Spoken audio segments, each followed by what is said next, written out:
किसी ने बड़े कमाल की बात कही है कि अगर आपका दोस्त उदास हो तो बस चुपचाप उसके पास जाकर बैठ जाना, आपका इतना सा कदम उसे सुकून देगा। नमस्ते, मैं आरजे कार्तिक। एक बहुत छोटी सी कहानी सुना रहा हूँ एक बेटे की जिसके बहुत सारे दोस्त हैं और उसके पापा जी इसी बात से टेंशन में रहते थे कि इसने इतने सारे दोस्त बना लिए, लेकिन अच्छा वाला दोस्त तो इसका कोई भी नहीं है।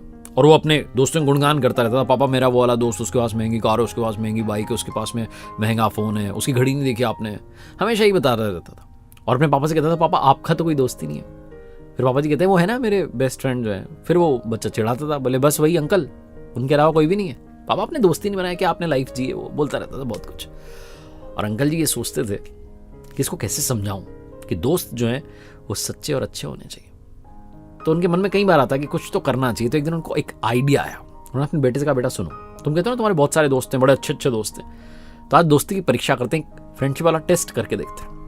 उसने कहा ठीक है पापा, बताओ क्या करना है, अभी बताओ, मैं बुला लेता हूँ दोस्तों को। बोले नहीं, तुम रात 2 बजे का अलार्म लगाओ, रात में 2 बजे वो टेस्ट करके देखेंगे कि कौन जो है अच्छा वाला दोस्त है, तुम्हारे अच्छे दोस्त हैं या मेरा वाला दोस्त अच्छा है। बोले ठीक है पापा, देख लेते हैं, डन है।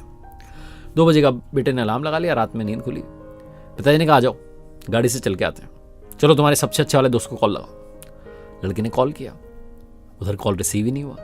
उसने कहा पापा वो फ़ोन नहीं उठा रहा है, सो रहा होगा पापा, कहाँ डिस्टर्ब कर रहे हो। बोले नहीं, टेस्ट तो होगा, उसका एड्रेस बता मुझे कहाँ पर रहता है। उस दोस्त के घर पहुँच गए, जाकर के डोरबेल बजाई।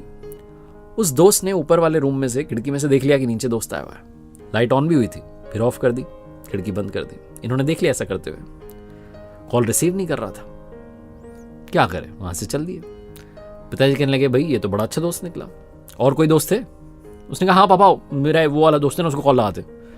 कॉल उधर भी रिसीव नहीं हुई। पहुंचे उसके घर पर, डोरबेल बजाई तो आंटी जी ने, जो उसकी मम्मी थी दोस्त की, उन्होंने दरवाज़ा खोला। तो उन्होंने बोला वो मिलना था उससे, इमरजेंसी है, कोई काम है।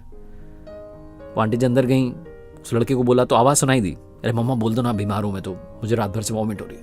उन्होंने आके बोल दिया कि क्या करें बेटा, वो तो बीमार है, बताओ कुछ काम हो तो। बोले नहीं आंटी, काम हो गया, करते हैं कुछ। पिता पुत्र वहाँ से निकल आए। पिताजी ने कहा और कोई हो तेरा दोस्त तो बता दे, उसको भी कॉल लगा लेते हैं। लड़के ने कहा पापा आप रहने दो ना, मेरे दोस्तों को छोड़ो, आप तो ये टेस्ट वेस्ट छोड़ो, चलो घर चलते हैं। पिताजी ने कहा नहीं, अभी मेरे वाले दोस्त का टेस्ट करना बाकी है। तो कहता ना मेरा एक ही दोस्त है, यही अंकल तो आपके दोस्त हैं पापा, इनके अलावा कोई दोस्ती नहीं है आपका। आज तो ये बताता हूँ दोस्ती क्या होती है। कॉल किया, कॉल 1 घंटे में सामने वाले ने उठा लिया। अंकल जी कहने लगे, जो पिताजी थे वो कहने लगे कि अरे भाई मैं आ रहा हूँ, कुछ इमरजेंसी है। उन्होंने कहा ठीक है आ जाओ। उनके घर पहुंचे, एक डोरबेल बजाई, तुरंत दरवाजा खुल गया। और जो पिताजी के मित्र थे, उनके एक हाथ में नोटों की गड्डी थी, दूसरे हाथ में गाड़ी की चाबी थी। बोले क्या करना है? तो पूछा कि अरे ये क्यों लेके आए हो तुम? तो कहने लगे, इतनी रात में तुमने कॉल किया है, इमरजेंसी होगी तभी तो मुझे याद किया है।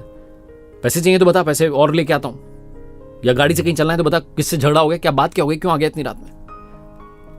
पिताजी ने कहा अरे कुछ भी नहीं हुआ, मैं तो अपने बेटे को बताना चाह रहा था कि दोस्ती क्या होती है, मित्रता क्या होती है, फ्रेंडशिप का टेस्ट करके दिखा रहा था इसको। इसके बड़े सारे दोस्त हैं, कहता मेरे बहुत बड़े बड़े दोस्त हैं, वो वाला दोस्त, ये वाला दोस्त, करता रहता है दिन भर। आज इमरजेंसी का इसको सिर्फ नाटक करके दिखाया कि कौन सा दोस्त तेरा साथ देने आया। मेरा दोस्त देख, इतने सालों से एक ही दोस्त है, लेकिन ये दोस्त हमेशा साथ देता है। बस ये समझाना चाह रहा था कि दोस्तों की परख करना सीख ले, अपने आसपास के लोगों को ठीक करना सीख ले, ऐसे लोगों के साथ रहना शुरू कर जो तुझे सुधारे, तुझे संवारे। ऐसों के साथ मत रहे जो तुझे बिगाड़ के खत्म कर दे। बस यही समझा रहा था अपने बच्चे को। दोनों दोस्त गले लगे, फिर ये वापस आ गए अपने घर पर। बड़ी छोटी सी कहानी है ना, लेकिन बहुत इंपॉर्टेंट मैसेज देती है। हमें से बहुत सारे लोगों का फोकस इस पर होता है कि ज़्यादा से ज़्यादा दोस्त बनाएं। हम भूल जाते हैं कि क्वालिटी फ्रेंड्स होने चाहिए, मित्रता ऐसी हो जो जन्मों जन्मों तक याद रहे। ये छोटी सी कहानी बस यही बात सिखाती है। और अंत में दोस्तों एक स्पेशल अनाउंसमेंट है, मेरी पहली किताब आ रही है जिसका नाम है कर दिखाओ कुछ ऐसा। इस किताब को आप अभी के अभी प्री ऑर्डर कर सकते हैं अमेजॉन से, लिंक आपको डिस्क्रिप्शन में मिल जाएगा। ये मेरी पहली किताब पढ़िएगा और बताइएगा आपको कैसी लगी। किताब में काफ़ी कुछ आपके लिए सीखने के लिए। साथ ही मेरी ऑफिशियल वेबसाइट पर जा सकते हैं जो आपको मिल जाएगी www.rjkartik.in। कर दिखाओ कुछ ऐसा कि दुनिया करना चाहे आपके जैसा।